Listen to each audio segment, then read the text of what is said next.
Welcome to Coffee with Viking. I am Mike. Cheers.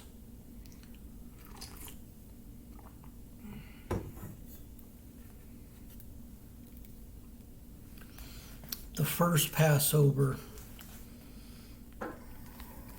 Exodus 12:12. I will pass through the land of Egypt and strike down every firstborn son and firstborn male animal in the land of Egypt. Before the last and most heartbreaking of the 10 plagues, God tells Moses to have the Israelites prepare a special meal. It will be their last supper in slavery, and it will become a ritual meal that Jews more than 3,000 years later still celebrate every spring. It's called Passover. The name comes from the fact that a divine being passes over the Israelites but strikes the Egyptians' households, killing the firstborn sons. Each Israelite family butchers a lamb and smears some of its blood on the outside door post of their house, a sign for God to pass over this house. Shortly after the Egyptians' sons die, that very night, Pharaoh sends for Moses. "Leave us," he cries. "Go away, all of you." The Israelites are gone before sunrise.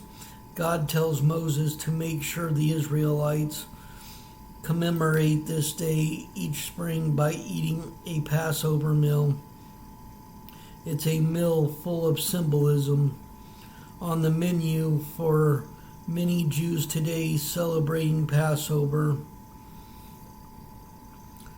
lamb, which was the main course for the first Passover, bitter herbs such as raw horseradish, representing the bitterness of slavery, a vegetable such as parsley dipped in salt.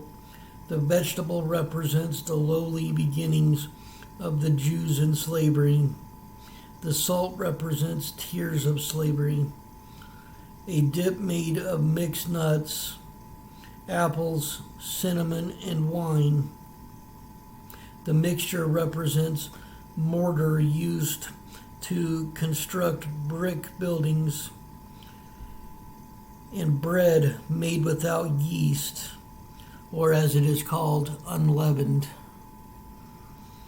This reminds Jews that their ancestors left in a hurry and didn't have time for bread dough to rise, which bread without yeast, or as it says in the Bible, without leaven, is called unleavened bread.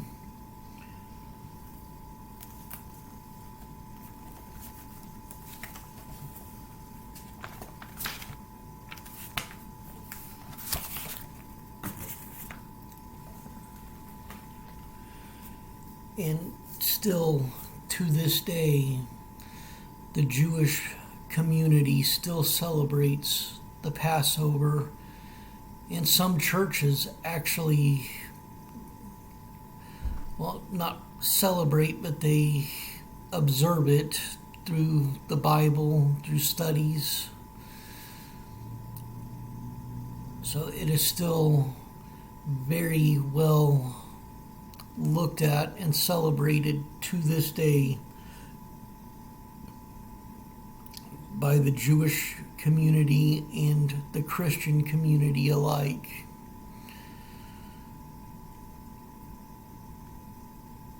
But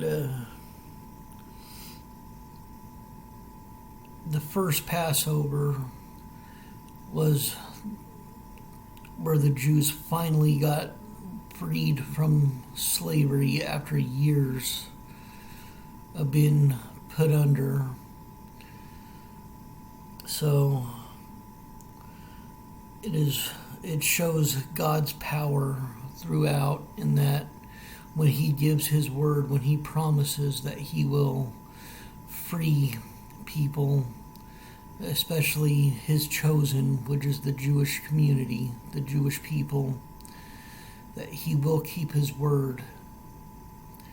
And he did, and he even said in there to remember this.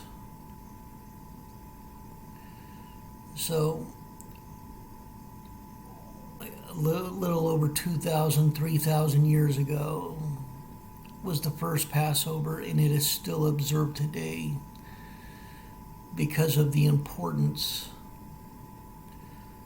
of that day, of that event. So trust in the Lord. He always keeps his promises. And stay blessed. Stay caffeinated.